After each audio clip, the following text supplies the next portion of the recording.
The Kyivstar platform presents the season of premieres and original series of Kyivstar. So, Dobrapol has become absolutely wise. Zaporizhia has come to its senses.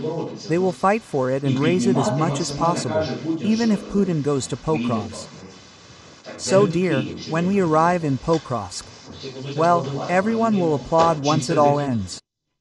Zelensky stated that Putin wants to come to Pokrovsky, as Ukraine has lost one of the 3 nut trees on the territory of Russia. We'll talk more about this with Romanon Svietan. Mr. Roman, I am very glad to welcome you in glory to Ukraine. Glory to the heroes. I wish you all good health. Mr. Roman, it's good to serve you well. It's been a long day. We are discussing all the important news for 31 years.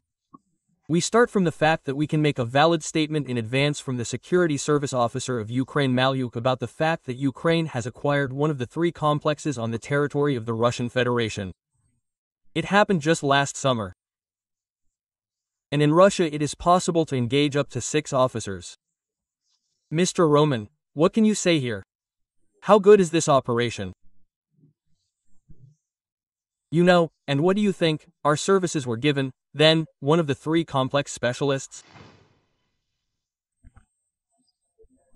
Well, if it was a non-contact detonation, say, that is, with long-range weapons, which is also possible, by and large, the same drones that could come from any territory, say, from Kazakhstan, well, it doesn't matter, from any territory, to carry out a direct contact detonation. Perhaps there was one. This is one of them. Although the special services have enough mechanisms, how to disable one, say, prototype. It could have been sabotage, say, at one of the assembly plants. There are a fair number of Kovalenkos, Dmitrenkos, and Borodenkos in Russia, because millions of Ukrainians and their descendants live there, and they are definitely on our side, at least some of them, that's for sure. And they could create a certain problem for this type of missile. It's a medium-range missile, although it's considered an intercontinental ballistic missile. It has some pretty serious mechanisms. And it consists of thousands of parts.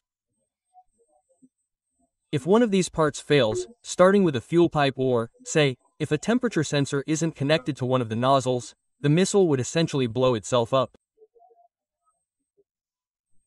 Such interference could have been caused by, among others, our special services, the Foreign Intelligence Service, the Main Intelligence Directorate, and the Security Service. And they were the ones working on this issue in a triumvirate.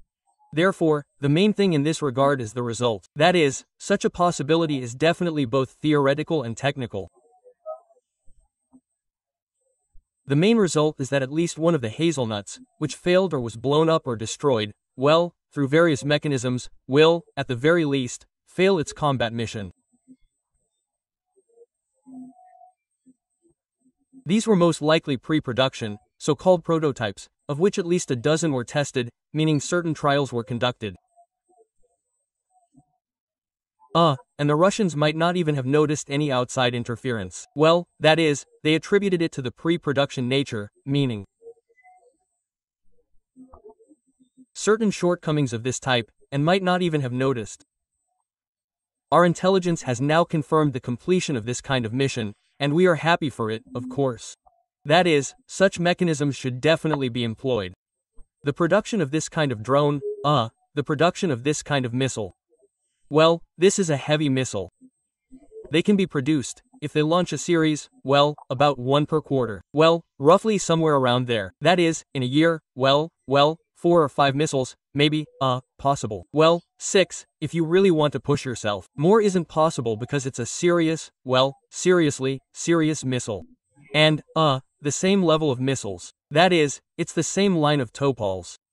Topol, Yartsi, the same Oрешник, Rubesh. That's the R-26, the same R-28, but that's an even more serious missile, it's already Voivode level.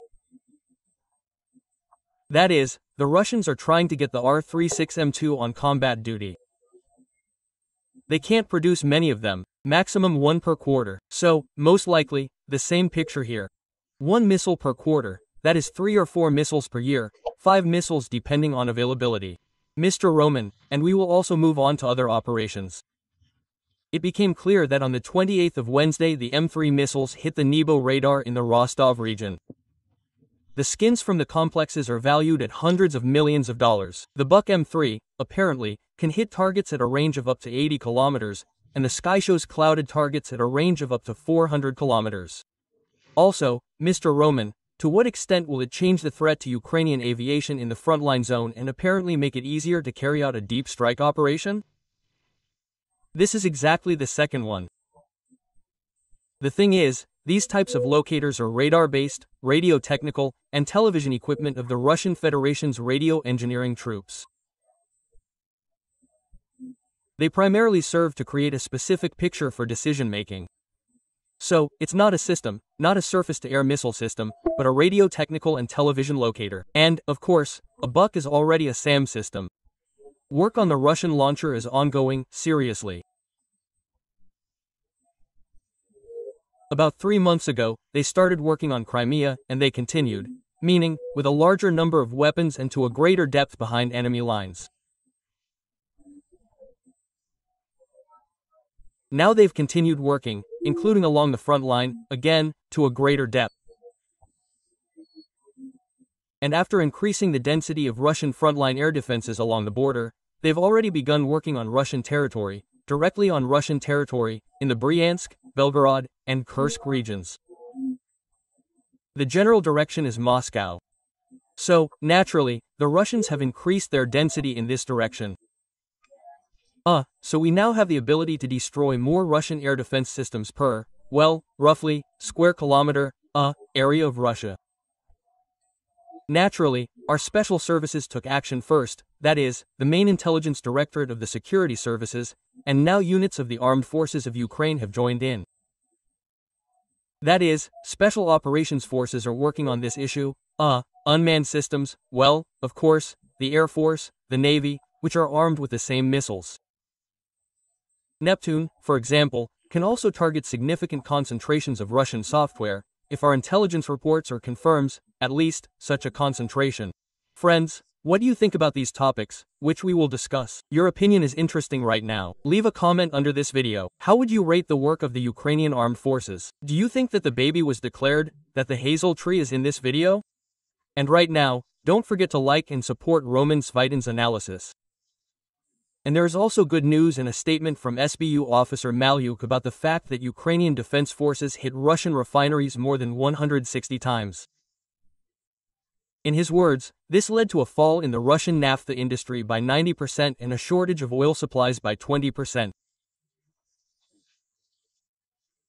Mr. Roman, in simple words, what these numbers mean is the meaning of the Putin regime's economic plan, and the war that is waged on our territory. If Maluk and Budanov hadn't been stopped last May from working on Russian oil refineries, remember the sanctions against Maluk-Budanov? It's not for nothing that we've talked about this, mommy, in almost every one of our streams. So, if they hadn't stopped it last May, the Russians wouldn't have an economy this year. It simply wouldn't exist. They would have burned it with long-range weapons. It's the same story. If Maluk and Budanov hadn't been stopped in March of this year from destroying the enemy's oil refineries, there wouldn't have been a second wave of the Russian offensive. They simply wouldn't have had anything to attack with. And we wouldn't be losing part of Donbass right now, and there wouldn't be this problem in the Pokrovsk area, or even Kupiansk. That is, the capabilities of our special services, just 2 special services, gave us hope that we could stop the Russian offensive. At this point, for the 3rd month, the entire spectrum of our defense forces has been working. That is, Special Operations Forces, the Foreign Intelligence Service, the Security Services, the Main Intelligence Directorate, the SBS, the Naval Air Force. In other words, they're carrying out these tasks of destroying the Russian economy in 3 months. A phenomenal result, truly phenomenal. Why is your war so mathematical? Well, just do the math.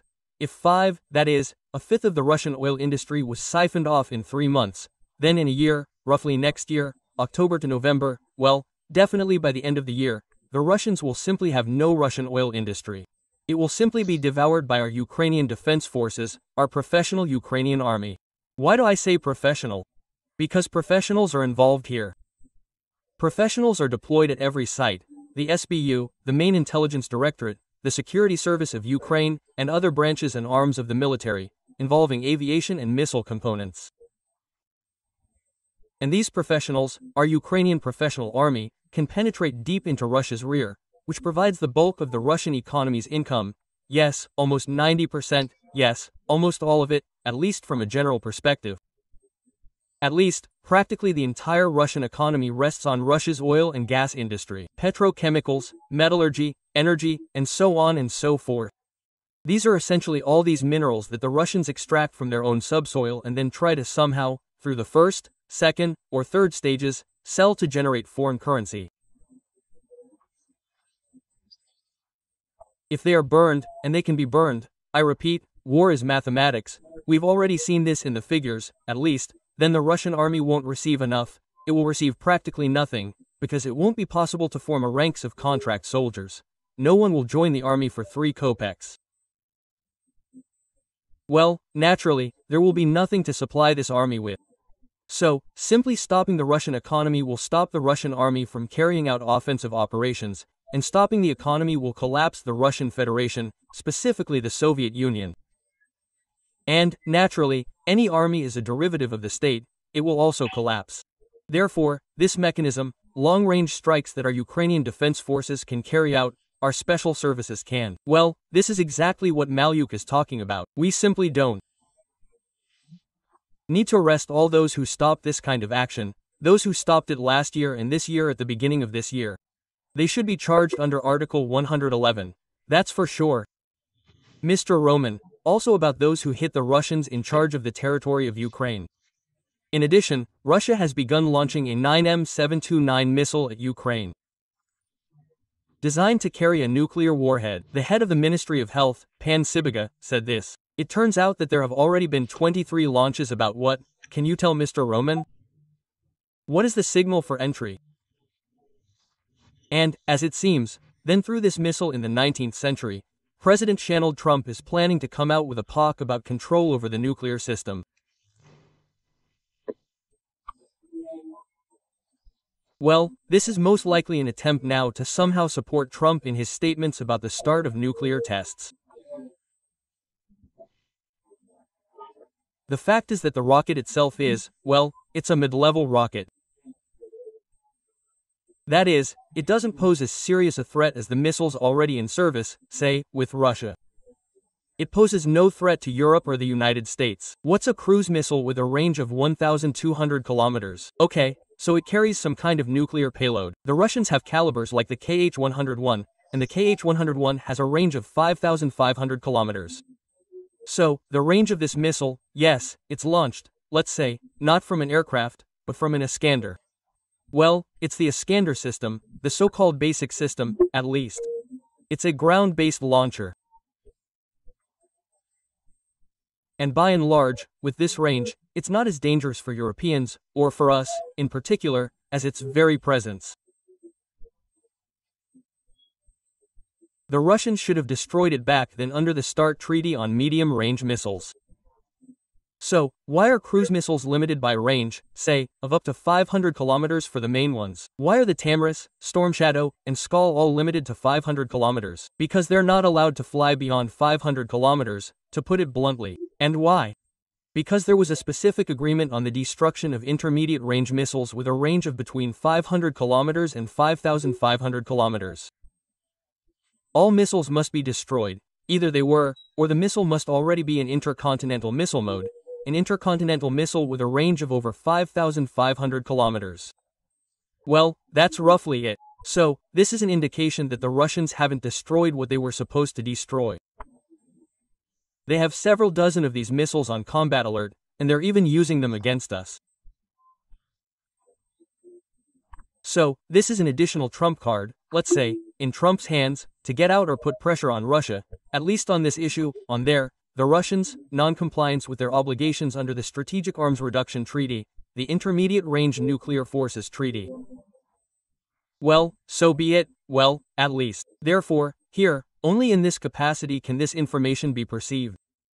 For us, this is, in principle, understanding that, Russia can reach our territory with those same daggers from more than 2,000 kilometers. A cruise missile, which, in principle, is a good target, like any KHA-101, like any caliber, any so-called air target. That is, it's not that scary for us. It is dangerous, let's say, more or less dangerous due to the possibility of carrying a nuclear warhead. Yes, there is a clear danger here. And it's for us, of course, and for Europe, for the entire world, because the use of a nuclear charge could unleash the lid of Pandora, unleashing the use of nuclear weapons all over the world. This would lead to the collapse of our civilization. That is, this must not be allowed under any circumstances, but no one will allow it. Therefore, you can think of this missile as a missile with a conventional warhead. They don't put a nuclear charge in it, of course. A conventional warhead is smaller than the main warheads. That's one thing, and secondly, this missile is still easily shot down. And Mr. Romana is also looking forward to the good news, because the military and naval forces are away on a follow-up strike with Neptune's Meek missiles at the Orlovsky thermal power plant and the power station in Novobryanskaya on the territory of time-sensitive Russia. What can you say here? I haven't heard about Neptune for a long time, about our rocket Neptune. It's already clear what the NASCs are like for the occupiers, but you can say indirectly about this missile, as it showed itself on the battlefield, and what do you think? This is the correct approach in general to organizing the production of insurance weapons.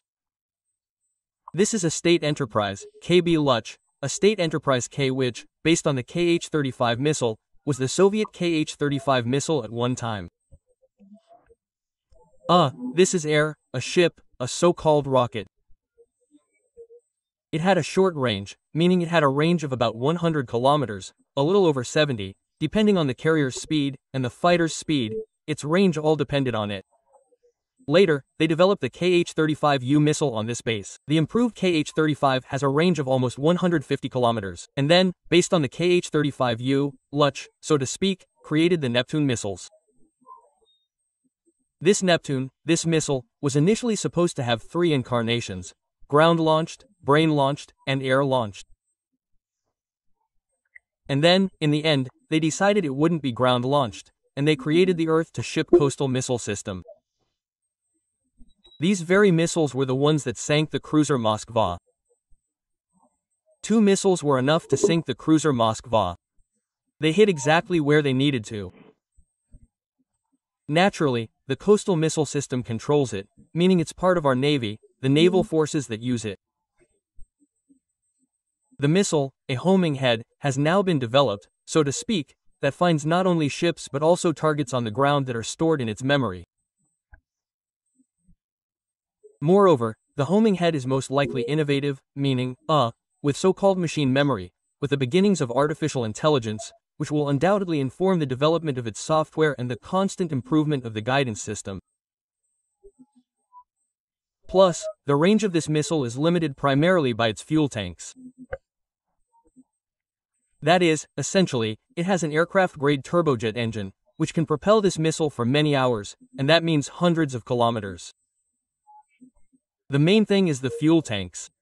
Here was a video of this missile, so to speak, the so-called big-bellied Neptune.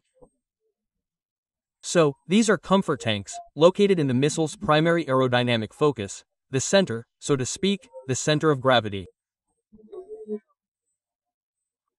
These tanks are also used for this purpose. These tanks are positioned to push the missile another 100 kilometers to its target. But there's also information that a long Neptune is being developed. The long Neptune is a new missile, basically the same basic KH-35U. The guidance system is likely the same, but it should be 1.5 to 2 times larger. The engine should be more powerful, potentially capable of reaching a range of up to 1,000 kilometers. If they were to reach the Eagle-like Neptune, it could be this pod-bellied Neptune, the so-called comfort tanks. That is, it could, in theory, reach up to 400 kilometers and accomplish its combat mission. Well, a simple Neptune missile, with a range of 280 to 300 kilometers, could reach Bryansk. So, most likely, it was a launch, a combined missile launch, to supplement the primary objective of destroying the Russian economy.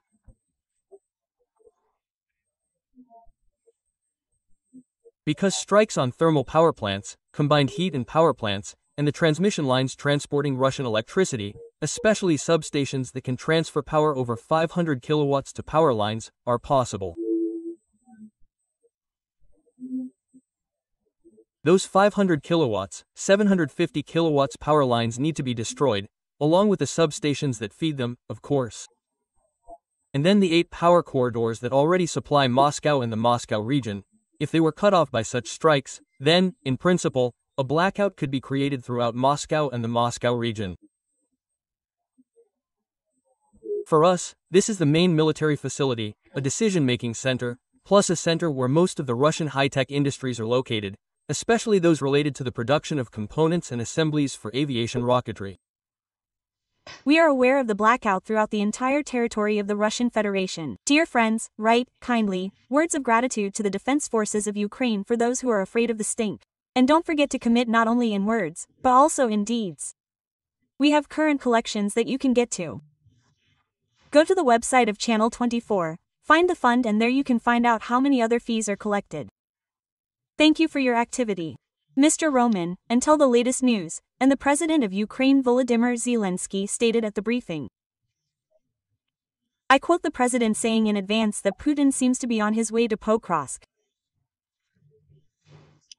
So, dear ones, as soon as they arrive in Pokrovsk, everyone will applaud and understand how it will all end, said the President of Ukraine. It is obvious here that Putin is not going to go to any Pokrovsk and will never come there. Why are such messages nodding? And it is clear about the situation in Pokrovsk as it is today. Mr. Romana, be kind, you have the floor. Well, Putin will definitely not go to Pokrovsky. He doesn't have so many worry suitcases, so-called, that will be filled if he goes there. Well, let's say there are doubles, T's, extensions, of which he has a sufficient number, he can send them, by and large, he uses this for the picture. The only question is the meaning, that is, who will give it to him. The thing is, this kind of operation, which has now been announced, at least by Putin, including, that is, a halt to hostilities in the Pokrovsk sector for a few hours, for the benefit of some journalists, Putin impersonators, and so on, reveals a specific problem that currently exists in the Russian army. Most likely, it's related to the inability to structure the number of Russian troops that have now infiltrated Pokrovsk and Mirnorod. There are also access points in Rodinskoy, including the south of Rodinskoy, the north and south of Mirnorod, and the south of Pokrovsk. They need to be structured. For this, a few hours of suspension of hostilities would be sufficient, allowing the groups that have infiltrated to assemble, say, at the level of a company. Well, by company, we mean several battalions, and they could be assigned specific tasks, either to hold certain objectives or to establish bridgeheads within the city. So, what's needed is what's called an operational pause. This is precisely Putin's main objective now in the IPSO regime. When top government officials are deployed, it means there's a serious problem with Russian troops in this area.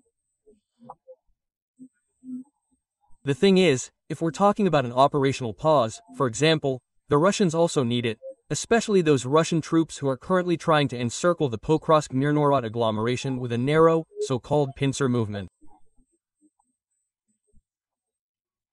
To encircle Pokrovsk, the Russians need a broad front.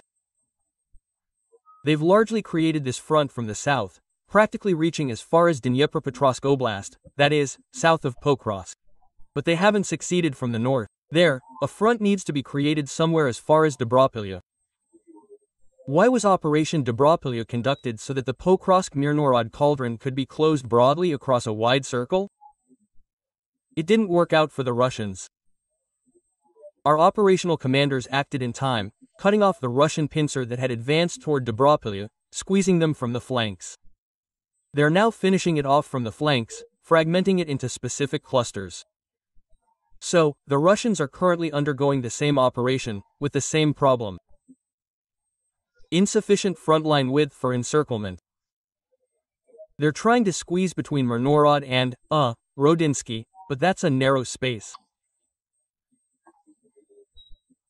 So, if we add additional resources there, if we have sufficient reserves, then, in principle, this pincer, like the pincer toward Dobropilya, can be cut off in the area between Rodinsky and Mirnorod. And the Russians are in a serious problem now. They need, again, an operational pause, but not just for a few hours, to solve this problem. They need several days, practically up to a week, to bring up reserves and expand the front line to encircle. This is the only way to conduct an encirclement operation without any fuss. They understand this perfectly well. In fact, any military man who sees a battle map understands this perfectly well. And they're also aware of this problem. It's not just the Russians who are aware of it, we're aware of it too. We now have a good opportunity. We have this opportunity, because it was demonstrated by cutting off the Russian Kreshna in Dobropilya. We can also mitigate this threat to us. And then the danger will be for the Russians. So, they're basically crawling into the kennel now, with this claw. Well, we'll see. The question is whether we have enough troops, reserves, to accomplish this task. Based on the Russians' disposition and the number of personnel they have, we need at least two full-fledged corps, to conduct an army operation in this direction. So, an army-level operation requires at least 2 corps, but that's more than 20,000 personnel. In the context of the situation on Pokrovsk directly, agents of the partisan movement of the ATB about those who, according to their data, they report that General Gerasimov is under strong pressure, and unless he wastes the Posad, Pokrovsk may be taken before mid-leaf fall. Nibati Gerasimov is trying in song dissatisfaction through Putin is trying in song dissatisfaction through this situation on the battlefield. Mr. Roman, how can you provide such information, or can Gerasimov's actions be completed by mid-November? How can you set up a deadline, or are they in their forces, or would you make forecasts? Well, the thing is, if they had the strength, they really would have driven our garrison out long ago. That's the insufficient number of personnel. They've gathered over 100,000 Russians there, on this very site, roughly from Pokrovsk to Donetsk in the Donetsk region and to Pokrovsk via Sevedovo. And over 100,000 Russians support these offensive operations. These are miscalculations, maybe not even Gerasimov's, these are miscalculations. Well, that's precisely why they still haven't accomplished this task. This is a common problem for the Russian army, now the Russian economy as well. Insufficient manpower and resources. The thing is, yes, there's a 700,000 strong Russian army, but they currently control over 100,000 square kilometers of territory. To control hundreds of thousands of square kilometers, you need a 1 million strong army, just for control, not to mention capturing it, that is, carrying out, say, offensive operations. For control. Well, it's the same old military math. So why can't they seize Ukraine? They can't, for one simple reason. To seize and control the entire territory of Ukraine, 600,000 square kilometers. They need 60 million soldiers. Well, simple math. So, naturally, they can't seize Ukraine entirely. They're trying to take it over piece by piece, so to speak. That is, they're trying to seize territory, control it, and launch processes there using Russians living there or brought in from the Urals, Russian federalists. So, the lack of personnel, specifically for combat missions, is precisely what prevents the Russians from deploying them for full-scale operational operations. They no longer have the forces for operational operations. Plus, our capabilities have increased, that is, the density of our unmanned systems forces, and what's more, Hungary is now recruiting another 15,000, mostly pilots, drones. Incidentally, Hungary is definitely worth considering. That is, a commander who will train, provide cover, and set sensible tasks. That is, they're a good unit, they have a good base. So, if anyone has such an opportunity or need, then join the unmanned systems forces. There are a lot of our Donetsk guys there, back in 2014, when they fought alongside us. Here in the Security Council, practically all my friends are now in the unmanned aerial vehicle, UAV, forces, the same ones we used to counter the Russian attack on Donbass in 2014. So, they're also recruiting another 15,000 drone pilots for the UAV forces. That means there will be several million more drones. So, this is creating a serious kill zone, as Midyar mentioned. It's precisely this that prevents the Russians from deploying practically anywhere. So, it's not even about Gerasim. We won't use Gerasim as cover here, let them fire him. There's a large bench there, basically, but objectively, the Russians can't organize an operational breakthrough or any serious operation.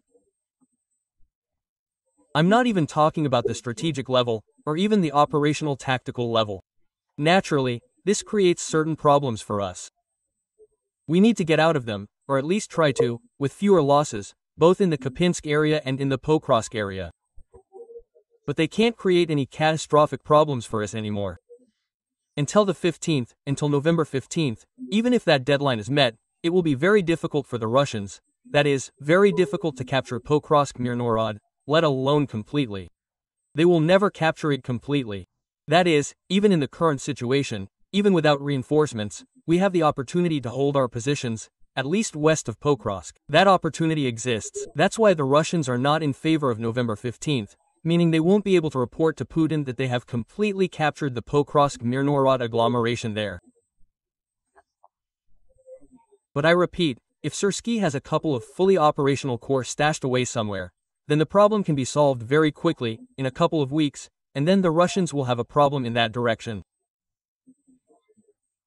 Mr. Romana, thank you for Chu Rozmova, thank you for your analytics, for your forecasts. Roman Svietan, pilot, instructor, reserve colonel of the Ukrainian army traditionally provides excellent nutrition every day. This is Vladislav Solov, Olga Billan, friends. Immediately put this video online. It is important for the implementation of analytics, so that analysts will appear on YouTube more often. Also, your thoughts should be similar to the quiet ones that we spoke.